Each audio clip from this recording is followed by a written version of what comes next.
Hi குட்டீஸ், எல்லாரும் எப்படி இருக்கீங்க? சந்தோஷமா இருக்கிறீங்களா? ஆமா, கடவுளோட பிள்ளைங்க நான் கடவுளோட ஒன்றிணைந்து இருக்கும் போது எப்பயுமே சந்தோஷமா இருப்பேன் தானே. ஆமா, இன்றைக்கு நான் ஒரு புதிய விடயம் இல்லை, எல்லாருக்கும் தெரிஞ்ச விடயம் தான். நல்ல ஆயரை குறிச்சு, அதாவது நல்ல மெய்ப்பனை குறிச்சு நாங்க பார்க்க வரோம். சரியா? ஆயர்னா யாரு சொல்லுங்க? ஆடுகளை மேய்க்கிறவங்க தானே. சரி, நாங்க இந்த திருமறையில முதலாவதா பார்ப்போம் என்ன சொல்லப்பட்டிருக்கு, ஆயரை குறிச்சு என்ன சொல்லப்பட்டிருக்குன்னு பார்த்துட்டு வருவோம். யோவான் 10ஆம் அதிகாரம் 1ஆம் வசனம் முதல் 11ஆம் வசனம் வரை.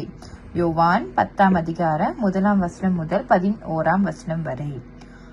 நான் உறுதியாக உங்களுக்கு சொல்கிறேன், ஆட்டுக்கொட்டிலில் வாயில் வழியாக நுழையாமல் வேறு வழியாக ஏறி குதிப்போர் திருடர் அல்லது கொள்ளையராய் இருப்பர். வாயில் வழியாக நுழைபவர் ஆடுகளின் ஆயர். அவருக்கே காவலர் வாயிலை திறந்து விடுவார். ஆடுகளும் அவரது குரலுக்கே செவிசாய்க்கும். அவர் தம்முடைய சொந்த ஆடுகளை பெயர் சொல்லி கூப்பிட்டு வெளியே கூட்டி செல்வார். தம்முடைய சொந்த ஆடுகள் அனைத்தையும் வெளியே ஓட்டி வந்த பின் அவர் அவற்றிற்கு முன் செல்வார். ஆடுகளும் அவரை பின்தொடரும், ஏனெனில் அவரது குரல் அவற்றுக்கு தெரியும். அறியாத ஒருவரை அவை பின்தொடரா, அவரை விட்டு அவை ஓடி போகும், ஏனெனில் அவரது குரல் அவற்றுக்கு தெரியாது. இயேசு அவர்களிடம் உவமையாக இவ்வாறு சொன்னார், ஆனால் அவர் சொன்னதை அவர்கள் புரிந்து கொள்ளவில்லை. மீண்டும் இயேசு கூறியது, உறுதியாக உங்களுக்கு சொல்கிறேன், ஆடுகளுக்கு வாயில் நானே. எனக்கு முன்பு வந்தவர் அனைவரும் திருடரும் கொள்ளையருமே. அவர்களுக்கு ஆடுகள் செவிசாய்க்கவில்லை. நானே வாயில், என் வழியாக நுழைவோருக்கு ஆபத்து இல்லை. அவர்கள் உள்ளே போவர், வெளியே வருவர், மேய்ச்சல் நிலத்தை கண்டு கொள்வர். திருடுவதற்கும் கொள்வதற்கும் அழிப்பதற்கும் அன்றி திருடர் வேறெதற்கும் வருவதில்லை. ஆனால் நான் ஆடுகள் வாழ்வை பெறும் பொருட்டு, அதுவும் நிறைவாக பெறும் பொருட்டு வந்துள்ளேன்.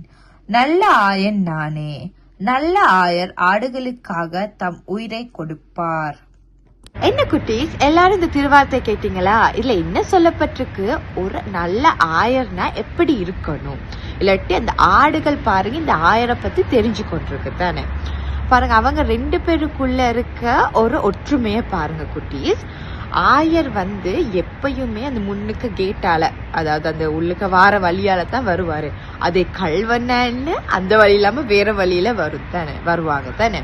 ஆமா, அது போல ஆயர் இந்த ஒவ்வொரு பேர் அந்த ஆடுகளை அழைக்கும் போது அந்த ஆடுகளுக்கு நல்லா தெரியும், எங்கட அப்பா இல்லாட்டி எங்கட ஆயர் எங்களை பார்த்து கொள்றவர் தான் எங்களை வந்திருக்காருன்னு அவங்களுக்கு நல்லா தெரியும். சரி, அப்ப அவரை தான் பின்தொடர்ந்து போறது. ஆயர் ஏன் முன்னுக்கு நடந்து போறாரு? ஏன் அவரு பின்னுக்கால போலாம் தானே? இல்ல, அவரு வழி நடத்துறாரு. எந்த பாதையில போனா அவங்களுக்கு நல்லா இது புல் கிடைக்கும், நல்ல ஃப்ரெஷ்ஷான தண்ணி கிடைக்கும்னு அவர் வழி நடத்துறாரு. சரியா? அந்த கேட்ல இருந்து வெளியே வந்தோடனே அவர் அழகா வழி நடத்தி கூட்டிட்டு போவார். அவட பின்னாடியே எல்லா ஆடுகளும் கவனமா போகும். சரியா? இந்த ஆயர் சரியான பொறுப்புள்ளவர் தான். அந்த ஆடுகளை கவனமா கூட்டு போயிட்டு திரும்ப ரிட்டர்ன் கூட்டு விடணும் தானே. அதெல்லாம் பொறுப்பா செய்யறாரு. அது மட்டும் இல்ல குட்டீஸ், அவர் இப்ப நாங்க போகும்போது ஓநாயோ ஏதாவது அந்த ஆடுகளை கடிச்சு சாப்பிட பார்க்கும் தானே. அந்த நேரம் என்ன பண்றாரு? அதோட ஃபைட் பண்றதுக்கு தான் அந்த தடி ஒண்ணு வச்சு அதை வழி நடத்துறதுக்கும் அந்த ஓநாய்களோட இதோட ஃபைட் பண்றதுக்கும் தான் அவர் வச்சிருக்கிறாரு. மற்றது ஓநாய்கள் வரும்போது அவர் ஓடி போகல, ஆடுகளை விட்டு ஓடி போக மாட்டாரு. அவர் முன்னின்று அவருக்கு என்ன ஆகுனாலும் பரவாயில்லைன்னு தவிர அந்த ஆடுகளை வழி நடத்துறதுக்காக முன்னுக்கு போயிட்டு அதோட ஃபைட் பண்ணுவாரு. பாருங்க, இவ்வளவு விஷயம் தானே. அதே வேறொரு கல்வனோ இல்லாட்டி வேறொருத்தரா இருந்து என்ன பண்ணுவாங்க?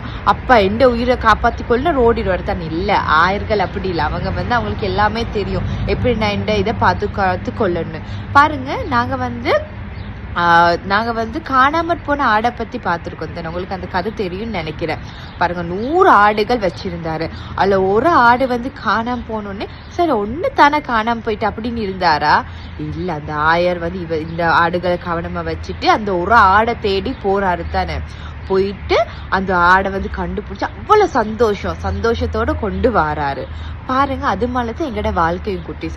நாங்க எங்கட ஆயர் வந்து ஏசப்பா, நாங்க தான் ஆடுகள். நாங்க வந்து வழி தவறி போகும்போது கடலா அவரை போகட்டும் அப்படின்னு விட மாட்டார். அவர் எங்களை பின்தொடர்ந்து வந்து எங்களை கண்காணிச்சு கொண்டிருப்பாரு, எங்களை பார்த்து கொள்ளுவாரு.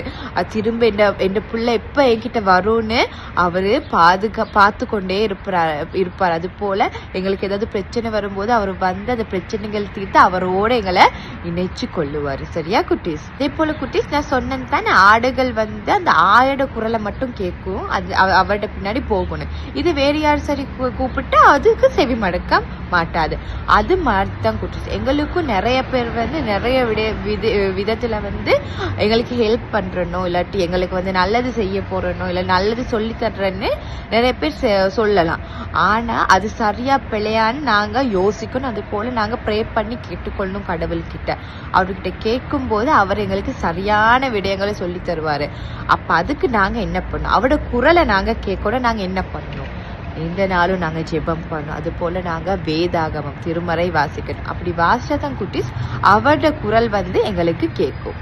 அப்பதான் குட்டீஸ் பாருங்க, அந்த ஆயர் வந்து ஆடுகளை வந்து ஒரு பச்சை நிலத்துக்கு, பச்சை புல்வெளிக்கு கூட்டு போயிட்டு நல்ல ஃப்ரெஷ்ஷான தண்ணி கொடுக்கறது போல நாங்களும் ஏசப்பாட வழியில நடக்கும் போது எங்களோட வாழ்க்கைக்கு தேவையானதும் அது போல எங்களோட வாழ்க்கைக்கு நல்லது எங்களுக்கு காட்டுவாரு. சரியா குட்டீஸ்? நாங்க எப்பயுமே அதனால ஜெபம் பண்ணணும். அவரோட செவிய அவர் என்ன சொல்றான்னு நாங்க எப்பயுமே கேட்கணும் குட்டு. சில நேரம் எங்களுக்கு கேட்காதுதான், ஆனா நாங்க தொடர்ந்து அவரை நம்பணும். அவர் விசுவாசிக்கும் போது கடவுள் எங்களோட எப்பயுமே உரையாடுவார், எங்களோடயே இருப்பார் குட்டீஸ்.